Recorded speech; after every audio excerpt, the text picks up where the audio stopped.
सुप्रभात। मैं हूं जगेंद्र राणा। आज की हमारी आध्यात्मिक चर्चा का विषय है व्यवहार में परमार्थ की कला। व्यवहार में परमार्थ की कला। हमारे मन में विचार आया कि यदि संसार में रहना आ जाए तो हमारी मुक्ति हो जाए। संसार में रहना एक विद्या है। उस विद्या को ठीक से समझ लें और काम में लाएं तो बेड़ा पार है। अब किसी भी काम में लगो, उस काम को करने की विद्या आनी चाहिए और उस काम को अच्छी तरह करना चाहिए। तो कहने का अभिप्राय यह है कि किसी भी कार्य में ज्ञान और कर्म दोनों की आवश्यकता पड़ती है। अब ये जानना होगा कि संसार में रहने की विद्या या कला क्या है। जो अपने सुख की इच्छा करता है उसको संसार में रहने की कला आई है या नहीं। आप अपने कुटुंब में रहते हैं तो कुटुंब की सेवा करते हैं। यदि आप बाहर चले जाते हैं तो वहाँ सेवा नहीं करते बल्कि स्वयं सेवा लेते हैं। कोई हमें मार्ग बता दे, हमारी सहायता कर दे, हमको रहने की जगह दे दे, हमको जल पिला दे आदि। तो इस प्रकार सेवा चाहते रहने से हमारा कल्याण नहीं होता, उद्धार नहीं होता। यदि हम किसी से कुछ भी चाहते हैं तो पराधीन हो जाते हैं। एक पक्का सिद्धांत। जब हम किसी से कुछ नहीं चाहते तब हम बिल्कुल पराधीन नहीं होते, सर्वथा स्वाधीन बने रहते हैं। तो संसार से कुछ भी चाहना अपने आप को पराधीन बनाना है। संसार हमसे बहुत कुछ चाहता है। यदि हम उसकी चाहना पूरी करते हैं तो हम पराधीन हैं। इसलिए अपनी चाहना तो रखे नहीं और दूसरों की न्याययुक्त चाहना अपनी शक्ति और सामर्थ्य के अनुसार पूरी करें। यह है जीने की कला। अब प्रश्न ये उठ सकता है कि जब हम उनसे कुछ भी नहीं चाहते तो फिर उनकी चाहना पूरी क्यों करें। इसका उत्तर यह है कि उनकी चाहना पूर्ति करने से अपनी चाहना के त्याग की सामर्थ्य आ जाती है। यदि अपने स्वार्थ की बात ही हम करते रहेंगे तो अपनी चाहना के त्याग की सामर्थ्य नष्ट हो जाएगी। इसलिए हम दूसरों की सेवा सहायता करते रहें, हम स्वतंत्र हो जाएंगे।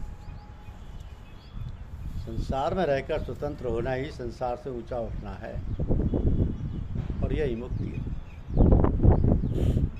यदि हमारे माता पिता हैं तो हम उनकी सेवा करें, उनसे चाहना ना रखें। उनका दिया हुआ ही शरीर है, सामर्थ्य है। हमें जो कुछ मिला है उन लोगों से ही मिला है, तो उन लोगों के लिए काम करना है, अपने स्वार्थ की पूर्ति के लिए नहीं। तो हमें जिन्होंने शरीर दिया, समझ दी, योग्यता दी, उनको दी हुई वस्तु के द्वारा केवल उन्हीं की सेवा करनी है। अर्थात उनसे मिली हुई वस्तु उन्हें ही दे देनी और उन्हें देने के लिए ही हमें रहना है, अपने लिए नहीं। यदि अपने लिए हम नहीं रहेंगे तो वे हमारे साथ अच्छा व्यवहार करें अथवा बुरा, उसका हम पर असर नहीं पड़ेगा, क्योंकि हम अपने साथ अच्छा बर्ताव के लिए वहाँ रहते ही नहीं।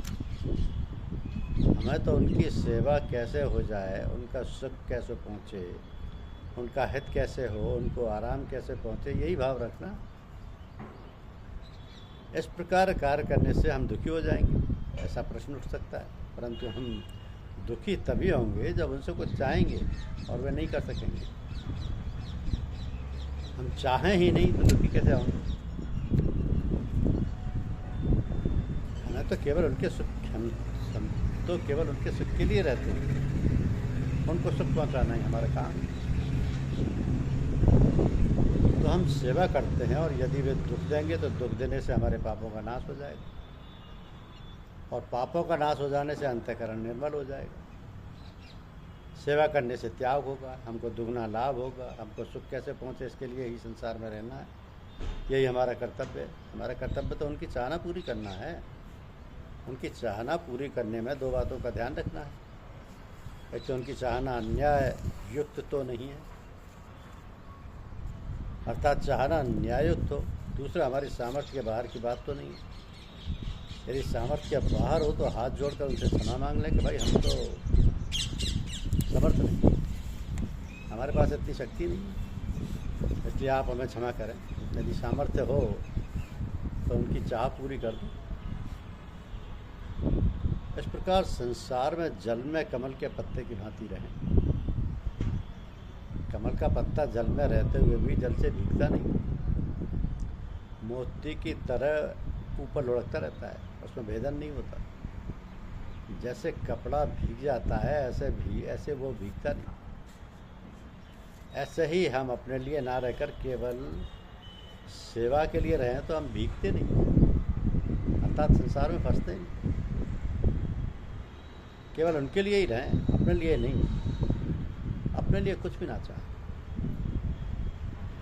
जिनका मन साम्य अवस्था में स्थित हो गया है, उन पुरुषों ने यहाँ जीवित अवस्था में ही मानो संसार को जीत लिया है। साम्य अवस्था क्या है? अनुकूल प्रतिकूल परिस्थितियों के मिलने पर उनमें सुख दुख का अनुभव होने पर भी हर्ष शोक के अनुभव का ना होना, इसको कहते हैं साम्य अवस्था। तो संसार की कोई भी परिस्थिति हमें डिगा ना सके तो हमने विजय प्राप्त कर ली। यदि संसार की अनुकूलता और प्रतिकूलता ने हम पर असर कर दिया तो हम हार गए। ये असर कब नहीं करेगा? जब हम संसार में अपने लिए नहीं रहेंगे, अब तो संसार के लिए रहेंगे। इस प्रकार रहने से हम ऊंचा उठ जाएंगे। लेकिन मानव मरता है तो उसकी मृत्यु पर दुख होता है। इस दुख के दो कारण होते हैं। एक तो उसने सुख लिया है पर सुख दिया नहीं, और दूसरे फिर सुख लेने की आशा रही है, तब उसके मरने से दुख होता है। यदि हमने उससे सुख ना लिया होता तो उसके मरने से दुख नहीं होता। तो जो हमसे अपरिचित हैं, जिसका हमारे साथ कोई संबंध नहीं है, वो मरता है तो उसके मरने का हमें दुख नहीं होता। आगे सुख लेने की आशा ना रहे तो भी दुख नहीं होता। जैसे 90-100 वर्ष का बहुत बूढ़ा आदमी मर जाए तो उसकी मृत्यु का दुख नहीं होता।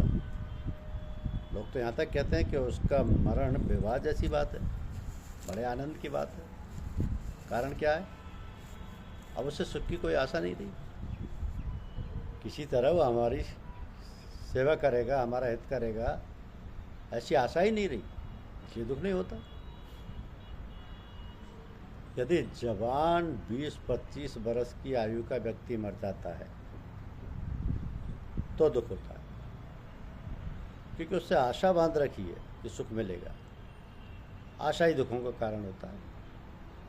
और नैराश्य अनपेक्षा परम सुख है।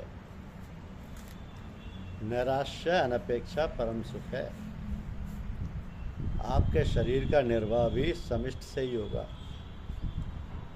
परंतु केवल सेवा करने के लिए निर्वाह मात्र होना चाहिए। हमारी क्रिया हमारे लिए ना हो, उनसे मिली हुई वस्तु उनको ही देते रहें। हम लेने की इच्छा का सर्वथा त्याग कर दें। इस प्रकार सेवा करने से पुराना ऋण उतर जाता है और आगे नहीं जाएंगे तो नया ऋण उत्पन्न नहीं होगा। अतः चाहना नहीं करनी चाहिए।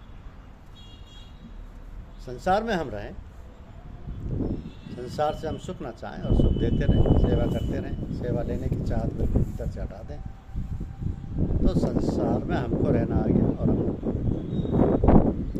इच्छा ही बंधन है। यदि उल्टी बुद्धि हो गई कि हमें सेवा मिल जाए तो हम सुखी हो जाएंगे।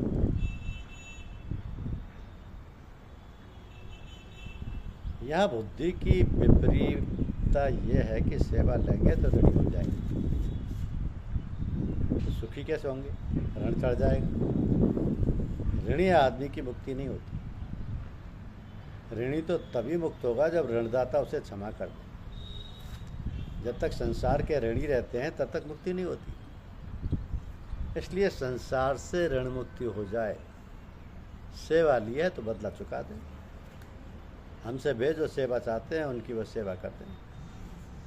भगवान के हम भक्त तो हो सकते हैं, भक्त तो होते हैं पर गुलाम नहीं होते, क्योंकि लेना नहीं है भगवान से भी। उनसे लेना नहीं रहता तभी वे कहते हैं मैं हूँ भगवान का दास, भगत मेरे मुकुटमणि। भगवान कहते हैं कि मैं हूँ भगतन को दास, मैं हूँ भगतन को दास, भगत मेरे मुकुटमणि। लेकिन कब? जबकि लेना नहीं चाहते। चारों प्रकार के भक्त उदार हैं, पर ज्ञानी निष्काम भक्त तो भगवान की आत्मा ही है, वो अत्यंत प्यारा भक्त है।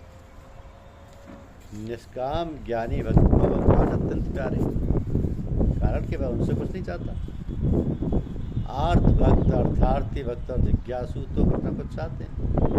वो चाहते हैं तो भगवान की कमी थोड़ी, धन भी दे सकते हैं, दुख भी दूर कर सकते हैं, तत्व ज्ञान भी दे सकते हैं। उन्हें देने की सामर्थ्य तो पूरी है, परंतु उन चाहने वाले भक्तों का पद कम हो जाता है। भगवान कहते हैं कि मैं तो देता रहूं, योगक्षेमम वहाम्यम, परंतु तुम चाहो नहीं। निर्योगक्षेम आत्मवान भवे, निर्योगक्षेम आत्मवान भवे। प्राप्त की प्राप्ति और प्राप्ति की रक्षा में स्वयं करूंगा, परंतु तू चाहना मत कर। कितनी बढ़िया बात कही है। ना चाहने से प्रेम होगा, किसी से भी चाह लो तो प्रेम नहीं होगा। आपस में चाहने से बंधन होगा, दोनों आपस में चाहते हो तो ठगों में ठगाई नहीं होती। संसार से चाहना माना ठगाई में फंसना है। इसलिए चाहना का त्याग करके सेवा करनी। अब ये संसार में रहने की असली विद्या है।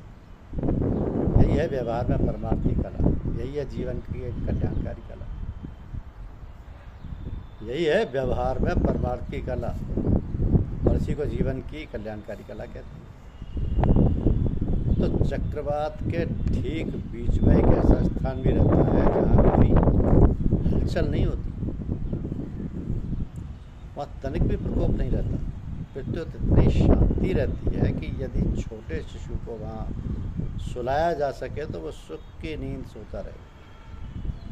वायु का झकझोर उसे छू तक नहीं सकता। ठीक इसी प्रकार उस संसार के कोलाहल के मध्य में प्रभु विराजित हैं, तथा जहाँ वे हैं वहाँ ना तो जगत की हलचल है और ना त्रिताप की विस्मयी ज्वाला ही। वहाँ सर्वदा और सर्वथा सुख शांति भरी रहती है, सुख शांति भरी रहती है। तो हम सेवा करें, और यदि वे दुख देंगे तो दुख देने से हमारे पापों का नाश हो जाएगा, पापों का नाश हो जाने से अंतःकरण निर्मल हो जाएगा, सेवा करने से त्याग होगा, हमको दुगना लाभ होगा। उनको सुख कैसे पहुँचे इसके लिए संसार में रहना, यही हमारा कर्तव्य है, और यही है व्यवहार में परमार्थ की कला।